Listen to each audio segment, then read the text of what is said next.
El tipo de interés de la deuda pública estadounidense a 10 años roza el 5%, unos niveles que no se registraban desde el año 2007, justo antes del estallido de la crisis financiera de las hipotecas subprime. ¿Cuáles son las causas y, sobre todo, cuáles pueden ser en estos momentos las consecuencias de este fenómeno? Veámoslo. El tipo de interés de la deuda pública estadounidense a 10 años se ubica en estos momentos por encima del 4,9%, muy cerca, por tanto, de esa marca psicológica del 5% que no alcanzaba desde el año 2007, es decir, hace ahora 16 años.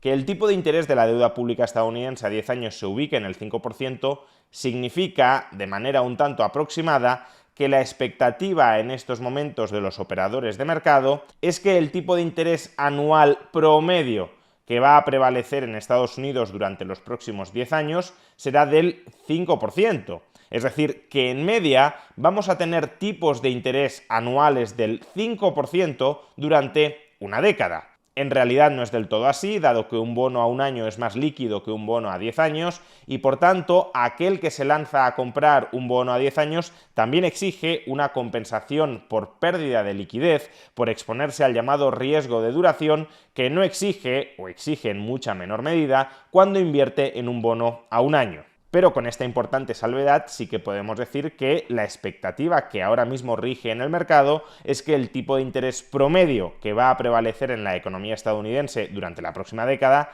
será, en promedio, repito, del 5% al año. ¿Y a qué se debe este incremento de los tipos de interés de la deuda pública estadounidense a 10 años hasta su nivel más elevado desde el año 2007? Pues por un lado, claro está, a la alta tasa de inflación que sigue experimentando la economía estadounidense y que hace prever que la Reserva Federal mantendrá los tipos de interés altos durante más tiempo. Si la inflación no está completamente derrotada, si hay riesgo de que vuelva a prender el incendio inflacionista, la Reserva Federal tendrá que mantener los tipos de interés altos para terminar de apagar cualquier brasa.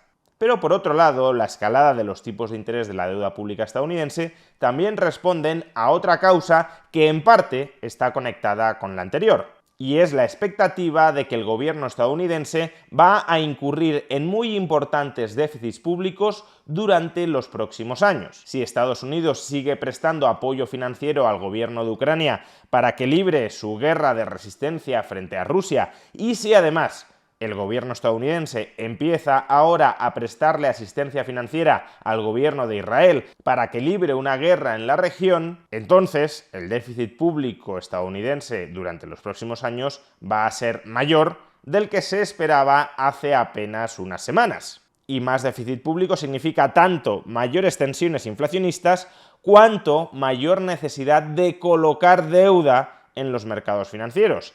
Y si tú aumentas de manera muy sustancial la emisión de deuda en los mercados financieros, si la demanda de esa deuda no crece tan rápidamente como la oferta, más oferta, misma demanda, menor precio de la deuda. Y menor precio de la deuda equivale a mayor tipo de interés que está pagando esa deuda. Bien, ya hemos especificado grosso modo cuáles son las causas que han llevado que la deuda pública estadounidense a 10 años registre un tipo de interés muy cerca del 5%.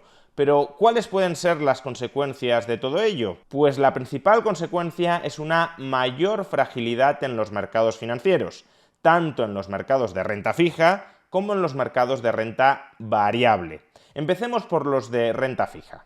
Si durante 10 años los tipos de interés anuales ajustados por riesgo son del 5%, eso significa que cualquier bono, cualquier título de renta fija que se intente vender en los mercados tendrá que pagar al menos un 5%, porque si no ofrece ese 5%, entonces los inversores no lo comprarán y optarán por adquirir otros títulos de renta fija que sí paguen ese 5%, como digo, ajustado por riesgo. ¿Esto qué implica? Pues que si un determinado bono se emitió en 2020 o en 2021 pagando tipos de interés del 1 o del 2%, ese bono se tendrá que vender en el mercado a un precio mucho más bajo para que al comprarlo el inversor a ese precio más bajo, la rentabilidad implícita de la operación sea del 5%. Dicho de otra manera, el incremento de los tipos de interés hasta el 5% en el mercado de renta fija deprecia el valor de mercado de todos los otros bonos emitidos a menores tipos de interés en los mercados de renta fija. Y esa depreciación es tanto mayor cuanta mayor sea la duración del bono. Porque si un bono tiene muy baja duración, como se va a recuperar la inversión en el muy corto plazo, ese dinero ya se puede reinvertir a los tipos de interés vigentes ahora mismo en el mercado, que rondan el 5% ajustados por riesgo. Ahora bien, si con un bono no recuperas el capital hasta dentro de 20 años, pues entonces el precio de ese bono va a bajar mucho para que el inversor que lo compre obtenga una rentabilidad implícita del 5% al año durante un periodo de 10, 15 o 20 años.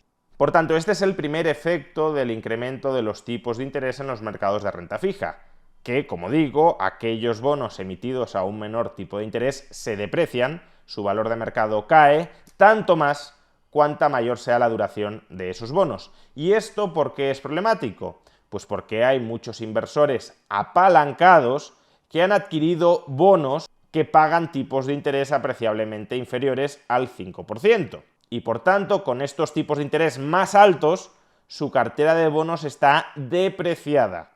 Su cartera de bonos carga con pérdidas latentes. El principal agente económico que ha comprado bonos de bajo rendimiento de manera apalancada durante los últimos años es claramente la banca. Y los bancos estadounidenses en estos momentos tienen en su balance bonos con pérdidas latentes de 600.000 millones de dólares. Solo Bank of America, por ejemplo, tiene pérdidas no realizadas sobre su cartera de renta fija de 130.000 millones de dólares. ¿Esto qué significa? Que si en algún momento estos bancos tienen una necesidad de liquidez que los impulsa a liquidar, a vender en el mercado su cartera de bonos, en ese momento realizarán esas pérdidas latentes que consumirán su patrimonio neto, es decir, que los abocaría a una situación de insolvencia. Solo si los bancos estadounidenses pueden aguantar esta cartera de bonos con tantas pérdidas latentes hasta vencimiento, la banca estadounidense sería capaz de evitar la realización de estas pérdidas de momento no realizadas y por tanto su descapitalización. Pero claro, cuanto más tiempo estén altos los tipos de interés, más difícil va siendo que no tengan que echar mano en algún momento de su cartera de bonos para conseguir liquidez, a una costa de sufrir pérdidas extraordinarias por la realización de esas minusvalías latentes. Y por otro lado, ¿cómo influyen estos tipos de interés del 5% o de casi el 5% en la deuda pública estadounidense a 10 años sobre los mercados de renta variable? Es decir, sobre la bolsa. Bueno, las acciones bursátiles son un activo financiero que compite en términos de rentabilidad y riesgo con los bonos. En principio, los bonos son menos arriesgados que las acciones, dado que tienen prioridad de cobro sobre ellas. Si una empresa experimenta pérdidas, esas pérdidas se imputan inicialmente a los accionistas y solo cuando el capital social se haya reducido a cero, es decir, solo cuando los accionistas lo hayan perdido todo, esas pérdidas comienzan a imputarse a los acreedores, a los propietarios de títulos de renta fija. Por tanto, las acciones son más arriesgadas que los bonos, con lo cual, en principio, las acciones tendrían que ofrecer una mayor rentabilidad que los bonos.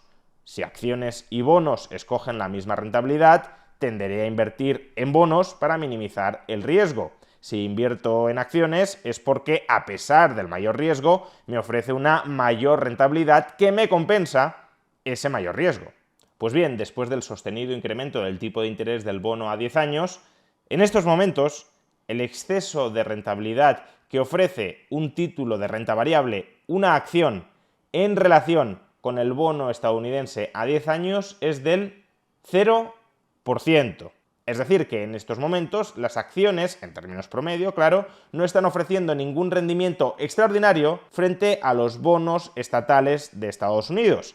Y si esto es así, siendo las acciones más arriesgadas que los bonos públicos, lo que deberíamos estar viendo es un enorme trasvase de capital desde el mercado de renta variable al mercado de renta fija, con el consiguiente hundimiento de las cotizaciones bursátiles.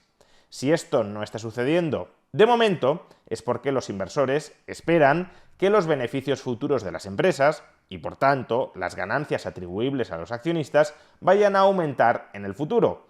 Aunque hoy la rentabilidad de una acción esté al mismo nivel que la rentabilidad de un bono, si el año que viene los beneficios de las empresas suben mucho, comprar una acción a los precios actuales puede seguir siendo interesante, atractivo, en relación a la adquisición de un bono cuyos flujos de caja futuros son estables en el tiempo. Por eso es renta fija y no renta variable. Ahora bien, si en los próximos años los beneficios de las empresas estadounidenses no aumentan de manera muy sustancial, o si en algún momento durante los próximos meses o durante los próximos años las expectativas de la comunidad inversora con respecto a la capacidad de las empresas estadounidenses para aumentar sus beneficios, si esas expectativas cambian, entonces, si los tipos de interés de la deuda pública a 10 años siguen en torno al 5%, sí se producirá un trasvase masivo de capital, de inversión, desde el mercado de renta variable al mercado de renta fija, hundiendo las cotizaciones bursátiles. En definitiva, que la deuda pública estadounidense alcance unos tipos de interés tan altos en relación con la historia económica reciente, que la deuda pública estadounidense alcance unos tipos de interés tan altos, lo que provoca es fragilidad en los mercados financieros, fragilidad en los mercados de renta fija y fragilidad en los mercados de renta variable. Y por tanto también fragilidad entre los intermediarios financieros, entre ellos y de manera muy especial, pero no de manera exclusiva, en la banca. Cuanto más tiempo permanezcan a los actuales niveles, no digamos ya a niveles superiores, los tipos de interés de la deuda pública estadounidense, mayor será la probabilidad de que las cosas se terminen rompiendo.